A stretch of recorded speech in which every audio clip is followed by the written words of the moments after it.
I'm Nicole King, and this is Marbella Now. And as time flies by, you'll open up your eyes wide. You feel it's gonna go your way. Hey, hey, it's a brand new day. Hey, hey, hey. I'm always saying you never know who you're going to bump into in Marbella. Well, never truer the case than today. Joining me now is Johnny Clothier. And I met Johnny when I was at school in sixth form in St George's College in Weybridge in the UK. And then windsurfing was a big thing with my ex and you and windsurfing, all that stuff. And then we haven't seen each other for over 40 years. So, hello. Hi. How do we do this? It seems so weird. Just came for some tapas. And I know you came for tapas and hello, and it's like, well, you have to join me on the show. Yeah. I think it's interesting, Johnny, apart from I can't wait to catch up with basically 40 years, and I love the way you said on the phone, what if we take each 5 year section and break it down? Yeah, and then split it into two, so you tell us about the half of it, and we'll tell you our half. Exactly, like, because there's a lot to catch up on. Tons. But in the meanwhile, I think a good place to start would be your experience of escaping the UK, despite Spain being an amber country, facing the quarantine when you go back for 10 days. Yeah. So first of all, I'm very happy to see that you can afford to do this. It's really nice to know. Congratulations. How was it? What was the experience like leaving? Just a nightmare, start to finish. I mean, the first thing is it's completely crazy anyway, because the figures here and the figures there are pretty much the same. You know, you have 1 or 2 or 5 deaths a day. We have 1 or 2 or 3. You know. And our cases have gone up higher now than you have. So actually, we should be the amber country and you should be the green country. I mean, it's just stupid. I have no idea what it is. It'll become clear eventually. There was some political reason for it. But what it means is that we have to go through this just incredible rigmarole to get out here. And we've only come for the weekend, really, and you know, a couple of days, and then we're back again. But so we've got friends up the road, and we've got friends, you know, seeing you is just like what an opportunity. So we did it. And also we've been cooped up in England for I don't know how long, ages. Way too long. Yeah. I know that both you and Helen have been vaccinated, but even so, you said the performance of there's leaving is no different. Yeah, no. There's no. When you come into Gibraltar, then, which is where we came to, the vaccination takes account of your vaccination. So if you've been vaccinated, then you have to do less tests, and if you haven't, then you have to do more. But going back into England doesn't matter, even though you know we've been vaccinated now for 3 weeks, so we're at the point where we're supposedly completely fine. But they take no account of it at all. So I've got to do a test when I go, before I go back, we both have, and then before we even get to the airport, and then we've got to get on the plane, and then we've got to get off the plane, we've got to go straight home, 2 more tests over the next 6 or 7 days. And you go, well, I've only seen 3 people. I've seen you, and you don't look like you've got it, and I've seen my mate up the road, and he definitely hasn't got it. So, and there's nobody in the airport, so I've got pictures of coming through Heathrow, and through Luton, sorry, we came out. And you've got all the tapes, just lines and lines and lines of tapes. And you've got, I think we counted them, 26 different baggage check, you know, scanners and things. Only one of them working. We went through, and there was the 2 of us and one other guy going through. And on the planes, were they also no, similarly about 20 empty? people. About 20 people on the plane. So, I mean, are the tickets that much more expensive? How can they afford to even run the plane? I think we got out for £30, and we're going back for 16. But you spent 300 or odd on COVID tests. Well, no, it hasn't been that bad, actually. The COVID test into Gibraltar is free. COVID test back out of Gibraltar, no, to get back from Spain into Gibraltar is nothing, because Spain to Gibraltar's green to green. So, and then we have to do £45 for a pair of tests when we get back, and we've got to do something else. £30 for the test. You did a lot of things before you left with the NHS, right? But even so, things aren't working as they should do. It was only a nice stewardess that actually resolved everything. It's a total nightmare, because the codes, you have to put codes into everything, and all the forms are electronic, and they're all meant to be done on your iPad or your iPhone. So you're constantly worrying about the fact your battery's going to run down before you actually get to the end of the form. And then you get to the end, and my youngest son just came back from Costa Rica, from Guatemala, which is an amber list. And I did his form for him, and he couldn't get his form, and he was stuck in Guatemala going, got to get this form to work, Dad, because otherwise I'm here for months. But yeah, our form didn't work. So putting the numbers in, I'm going, submit, no, there's a mistake. And you go, no, there isn't a mistake. And they gave it to the stewardess, and the stewardess went, did it all again. No mistake. No, it's not going to work, not going to work, not going to work, not going to work. So I don't know how she did it, but she managed to override on her own system, and she managed to get my details in. And then her vaccination details didn't come up. And we were trying desperately to get Helen, that. not Helen, being the stewardess, my by the lovely way. wife, sorry. So we couldn't do that, so that wasn't working. So she was going, just give me the keys to the car, I'll just go home. Just go and see Nicole on your own and have a lovely time, and I'm just going home. I can't bear So a any real more. It performance. was so stressful. And luckily we got there, we allowed just over 2 hours to do it, but we used up an hour and 20 minutes of it. And then we were sort of, rushing to the gate, same as, And what's it like in the UK? I mean, are people going on holiday in England? What's the situation there? Is it better for the UK that people haven't No, left? it's a nightmare. It's an absolute nightmare, because all the people that shouldn't be there, who are meant to come and make a mess in your backyard, are now making a mess in our backyard. So there's no accommodation. We have mates who live in Bosham on the south coast, and they have a garden that goes down to the water, and there's a big wall. And people have been camping on the hard standing where the sea comes in, and they don't realise the sea's going to come in. So the sea comes in, they go, oh no, I'm going to be flooded. They jump up the stairs and camp in their garden overnight. So they get up in the morning and they find them going to the toilet in the bushes in the end of their garden, and they won't take their tents away, and they're calling the police, going, get these people out of my garden, what's going on? Oh, So it's a total performance. nightmare. And Bosham's this sort of super sweet, lovely, pretty village, and so it attracts loads of people. And they just say all the people who've got gardens around the edge of Bosham have all got people in their gardens or in the fields next to them, and they're just making a mess everywhere. So no, we can't do it. We haven't. England is set up. We own a holiday camp, and has 15 units. And Whereabouts? in Gloucestershire. Oh, nice. So yeah, you don't know this yet. I I'm going to don't tell you all know. about this later. Okay. Yeah, it's called the Dome Garden, and it's a The series. Dome Garden. Yeah, the I Dome like Garden. that. It's a series of 12 geodesic domes, and you come and you stay. It's glamping. We were kind of one of the first glamping sites about 12 years ago, and so it's like ensuite facilities, lovely dome, and people stay for 3 or 4 days. So they come on a Friday, they leave on a Monday. They come on a Monday, they leave on a Friday. A reason to go back to the UK now. Yeah, well, absolutely, Have a bit of yeah. And we've glamping. got a little hotel thing that we've been building that sits alongside it, so that takes a few more people. And so we have it as well. And the infrastructure, the tourism infrastructure in Britain is designed for the number of people that normally go on holiday in Britain, and that gets overrun on a good summer.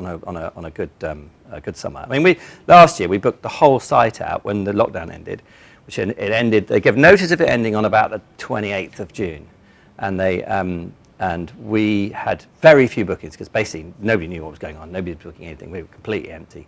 And our big season is sort of 7 weeks from the sort of second, third week in July right through to the end of August, and then into September as well.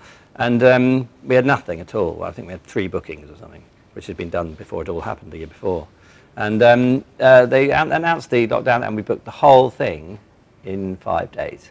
It was just a landslide of people wanting to go, and everywhere was full. So Slightly- really, this is kind of a gift for you in the sense of that you do something for people holidaying and you've got no worries because no one can go anywhere. Yeah. Well, not no one, obviously you can. Well, but even so, this year they've been very weird because this on-off thing. Are we going to be able to have groups of 6, more than 6? So one of the domes takes 9 people. So all the bookings for the next month, where they've gone, it is going to be the 21st of June. Everybody's going to be allowed out. And then the week before that, Boris Johnson goes on the telly and goes, oh no, it's going to be the 19th of July. So all the people that have been booked for Do a you month think it in will be between, the they've all 19th of cancelled. July, or they're going to just keep it on until they come back from summer holidays? They have no reason to be doing it now. I have no understanding at all of any of the logic that goes into any of it, because they're all morons. They haven't got a science degree, they haven't got a science qualification between them. They're all history and ancient history and politics students. And they just don't understand it. You listen to them trying to explain things, and you go, I did science television for 10 years for the BBC. I And, didn't so- know that either. Yeah, Tell me there's more. there's There's me here more. bringing you on my Yeah. show. So perhaps you're like, you're interviewing me. So my job was to make sense of science, and for a couple of years it was for educational TV for BBC Education, and to take tricky, complex scientific principles and make them into understandable bites and short programs for kids. And so I had 3 science A levels. So Did an architecture degree, so that was kind of sciencey as well. So I kind of get science, and you recognise immediately when you see somebody who doesn't have a clue what they're talking about, and all the government spokesmen, apart from obviously the doctors, haven't got a clue. They just don't know what they're doing. I thought it was interesting that you mentioned when we spoke on the phone that they changed the name to the Delta strain. Yeah. And I'd not even heard of it until today. Someone said, "Oh yeah, because of the Delta strain." I was like, "Oh, Yeah. that's what Johnny was talking about." Yeah, no, it was Politically called the changed India. his name. It was called the India strain, and then apparently there was, there's going to be a big fuss about the fact that they didn't shut down the whole India travel thing immediately. Apparently they left it 10 days, and they got 8 days, and in that time, thousands and thousands of people came in with the strain, and then it went straight over the whole country, and apparently there was a trade talk on at the same time. And he didn't want to upset the Indians by shutting down the borders. So it changed and now to they the don't want to Delta upset strain. the Indians because they don't want to call it the Indian strain. So they're calling it the Delta strain. That's just Must be stupid. politically It's just correct. stupid. It's And just hence the stupid. need to come to the wild winds of Tarifa and get Yeah, away from it absolutely, all. So you've absolutely. been passionately windsurfing all these years. Yeah. Well, not all these years. That was a bit of a break because we had 3 kids in between. That took up time. We built a house. That took up some time. If we built the house to live near the coast where we were windsurfing, so we wouldn't be staying on our mates' floors all the time.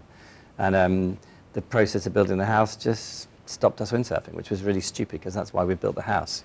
Anyway, they've all left now. Literally, they were all here for lockdown, and then they've all gone. What's that like? I mean, in one way it's a relief, but it must be very strange. Because you're very, and Helen are very involved with the kids. You Yeah. can see very much you're a piña, or a good group going on there. Yeah, no, A lot of we're a fun gang. going We're a on. gang. We have a laugh. I mean, that head shaving in lockdown. Yeah. And yes, and we had them knocking down trees and building. We all learned how to build stone walls because we had an extension we wanted to build, so we just knocked that up. It looks a bit rubbish because it's a bit like that, but it doesn't It's matter. homemade. It's made with love. Yeah, exactly. So they just go suddenly, and suddenly you've got an empty house. So any plans of buying a place over here now? And Well, funny you should say that, because we were just looking, just as on the way here from Tarifa, there's a little residential estate where, I shouldn't really say because then people might go and buy it, but where you have pretty much open access to build whatever you want, given certain numbers and floor areas and heights and that stuff. But as long as you conform to that, then nobody's, like in England, you have planning committees who go, you can't build that, that's horrid, or it's great, or it's not, or who cares, But here, as long as you conform to the rules, then you can build a you have really no cool plans house. to build something horrendous, no? No, it's going to be a kind of Calatrava style, sort of white concrete and glass Nice. set of hoops into a house. It'll be gorgeous, absolutely sure. gorgeous. And we might even, we were just discussing it on the way here, we might even do it, there's a system of 3D printing. But instead of just printing little things in a little box, there's a big jib arm thing like that, and it prints houses. So you build the house with a great big arm that pours out. But like a real house or Real house built by a robot arm that drops instantly forming cement, concrete into place, and then you That build must it be up. a pretty very penny cool. to do that. Well, it's not, because it only takes 5 days, and you've built your house, and the machine works all night. So do you have the exclusive for this, to bring it over to Spain? No, it's actually a Middle East thing. They've been doing them in Dubai for the last 4 or 5 years. That sounds fascinating. Brilliant houses. Because just talking with Otero, and they were talking about doing these villas and urbanizations, there's in a year and a half, and the planning and that. So 5 days sounds kind of nice. Yeah, well, our mate down there, he's investing in a project to build a 62,000 square foot hotel, which is going to be actually a series of sort of cottages, and he was saying it would be ideal for that, because they go through and suddenly every 4 days you've got another couple of houses. Sounds good. It's all right? changed. It's all changed. It's a new world, and it's not quite a new Johnny Clothier. You're still in there. I feel like the movie Hook. I can see you in there, Johnny. The eyes are exactly the same.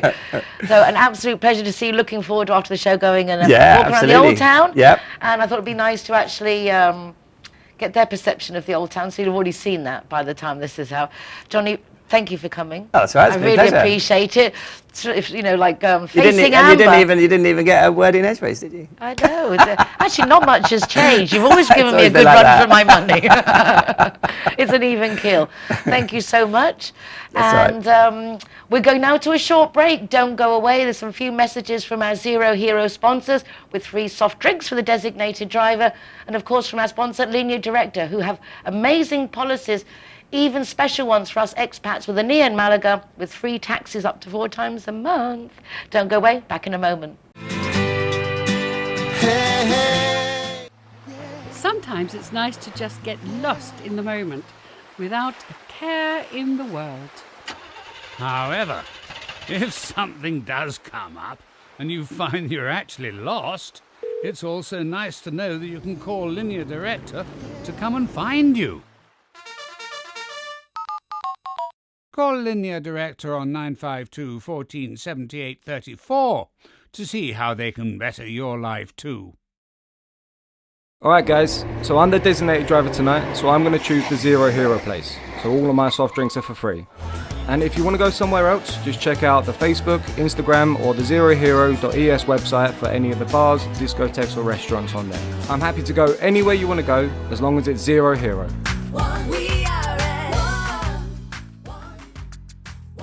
Zero Hero, welcome here at the Gaucho de Manu. Let the music get to your heart. Let it set you on your way. No time to hesitate. Welcome to Lemongrass, Doña Lola. Thank you very much.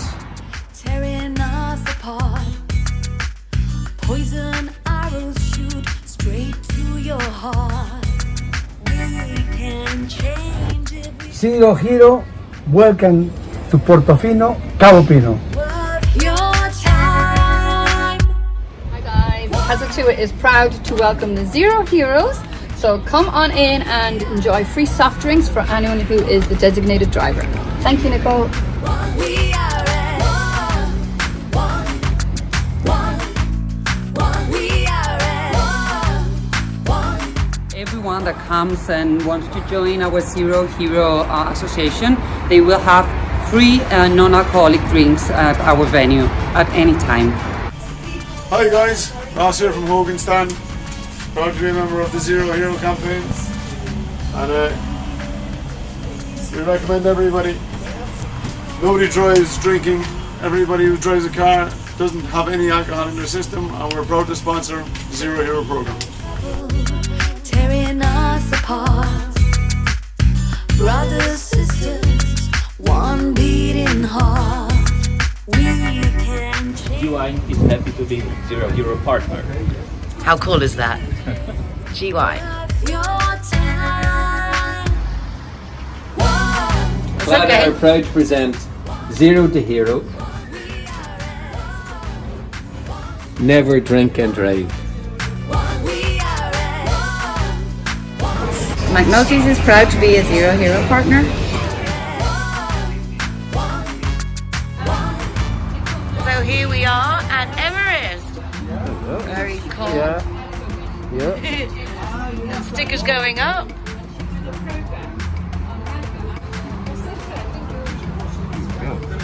Hiya, my name is Govinda. I'm from Everest. Welcome to Zero Hero, to Everest Fusion, to enjoy your cocktails, drinks, and happy hour as well. And food, of course, is delicious. Thank you.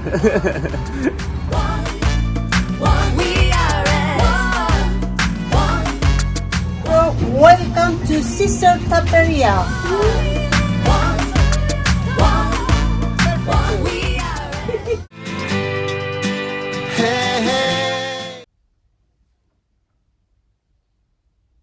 Clemencia Gregory, what a pleasure to see you. Thank you for welcoming me into your home. This is quite an honor. Oh, thank you, Nicole, for inviting me to your program. Thank you so much. It's a pleasure to be here. And thank you for coming to see my work. Thank you so much. Well, you are a producer, you've been on television yourself, and I know that when we're behind the scenes, sometimes we get to see things or learn things, and you can't help but do something about it. And I think this is the case with Cannavali and your CBD range of pet care, which all started from this young man here. His name is Mochoko. Oh, Mochoko. Hi, Mochoko. Hi. Give me your hand for me. As you can see, Mochoko has like a hiccup thing going on. Well, this is because he had a stroke and he was left for dead, basically. And that is when you came on the scene. Clemencia, how did you find Mochoko? How did you meet? Mochoco, well, it's a long story that you can visit the webpage and you can read it. And it's a really beautiful story. And I had the pleasure to live it because I was working with my husband in the industry of CBD, discovering all the benefits and understanding the plant. And I really fell in love with the plant because I discovered an amazing path of benefits for human and for pets. And that's why I was going to trade shows, conferences, and I decided to understand and to learn all that I could learn about the plant. And this time wasn't, I remember we were in Christmas, and I say to my granddaughter, the Reyes Magos, they are going to take you, to bring you a pet. And I said, this is the way I'm going to talk to her more time. She's going to ask for the dog. And it was a tricky gift. I wanted to have more contact because she was in London and I was in Colombia. So I went to find the pet, but she was not very interested. So I said, I'm going to take a picture of the dog. And then I showed the picture, and I saw that she wasn't very interested. When I went to find the pet, I went to a street in Colombia where you find pets in a bad situation, and like a shelters, but with no money, and a lot of puppies. And I said, I'm just gonna see and take a picture. And I went and I saw Mochoco.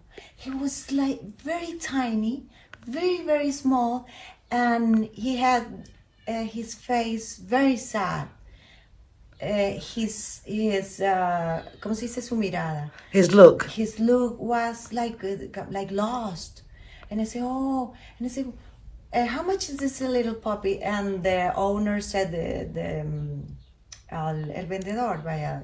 The salesperson, The salesperson said, no, you're not interested in this dog. This puppy is almost, I mean, maybe 1 week or less.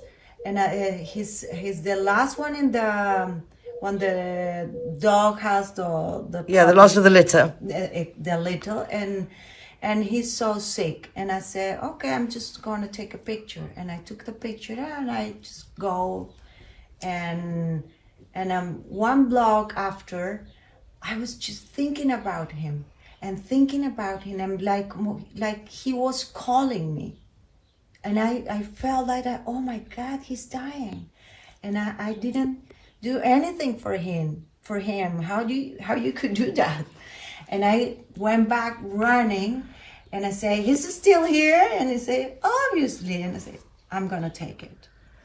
And I took it, and immediately I went to the doctor and I put him all the vaccines. You need to do all the legal part of having a pet, put in a chip and all that stuff. And I did it. I put all the vaccines that was required for that moment. And I went to the grooming and I took him, and the change went amazing. It passed from a very dirty and sick dog in a beautiful dog, and I bought a lot of clothes and all that stuff. And in 1 week, he started the bags started to make the reaction, and this happy turns a nightmare. And we started to be in the bed 24/7. He was so sick. He started to he could walk. It was a nightmare for him. He got the distemper, and this sickness has three stations. The first one is in the stomach, which is very disgusting. Then the lungs. He couldn't breathe. It was very hard for him. And the last one is the brain, and it's when he had the stroke. And the doctor said, it is not fair for him. Let's think about it and take the decision to put it down or not. And I said, this is the moment where you have to try, if you believe in the plan. And I say, I'm researching and developing oils, and I said, let's give it an opportunity to Machoco. And I said, no more medicines, no more anything else than CBD. And I started with a hard shot. I bought the paste, you know, there is a lab which is developing the first base of the flower. And I bought that paste, and I did some teas for him, and I just put it in a jeringuilla. In a syringe. Yeah, and I just did it. And he started to eat, which is very important when you have somebody sick or an animal. If the animal eats, it's not going to die because the body is, you know, fighting. So he started eating, and it was the best signal because I thought we were gonna lose it, but it's that. Then he started to walk, which is what a bigger problem, because if he can go to walk, you know, the poo, the pee start to be a big problem. And it was step by step. And the only thing that we couldn't fix was the teeth, you know? And he doesn't have teeth because they are antibiotics. So that's why the tongue is always hanging. But from not being able to walk, he's just come back from a 12-kilometer run. Yes. He's happy. He's not existing. He's actually living. And I think the nice thing is it wasn't just the CBD. Yes. It was which is what Canna Valley is based on. Yes. It's the love that goes with it. The applying the creams to his paws, the massaging his joints, both hands on his body, so he knows that he's being loved. And for humans, and obviously for animals, if our mental well-being is good, everything is better. Yeah, you know why we started with skincare? I was developing the oils for myself. I love to take care of my skin. And when I took him the first time to the grooming, they use, you know, the scissors they use with all the pets. But Machoco has very bad immune system, very low, you know.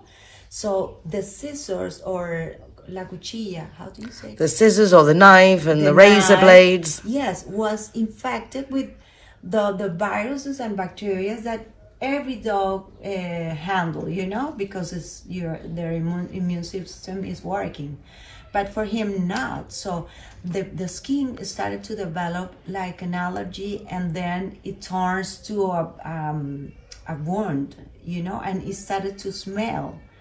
And when I saw that, and it starts to turn the color, and I said, I spoke with the vet, and he said, just let's going to use this bond, and I used it, and it was worse. Like, you know, was like it was it all the chemicals? Yes, the skin was reacting. You know, was fighting with that chemicals, and I said, no more. I don't want to.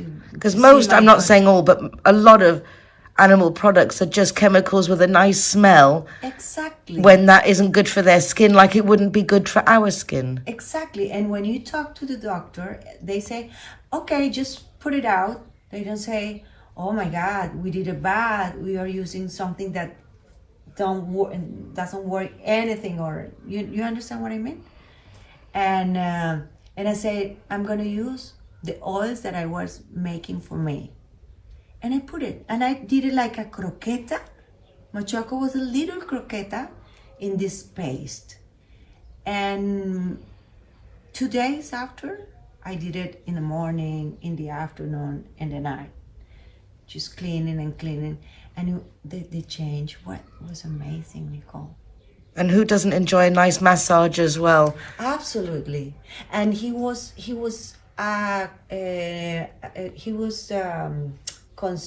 conscious of I was helping him, you know, and he was so lovely, so friendly, so thankful, you know. And I think a lot of people would like that for their pets, which is why I had to chat with you, so people could know, because it is the products we use are important and the way that they're applied. Let's take a little look here, because you have all the different oils that are incorporated. And these, I suppose, ones are shampoo, other ones are for massage. Yes, it works together. It's like treatment, skincare. So if your pet has an allergy, it works amazing. If you have fungus, it works amazing. And the paws, it used to happen a lot here. He's just come from the park. Now he has a shower, and then the oil is a ritual every day because he loves walking and he likes like 10 kilometers. So he's a really sport dog.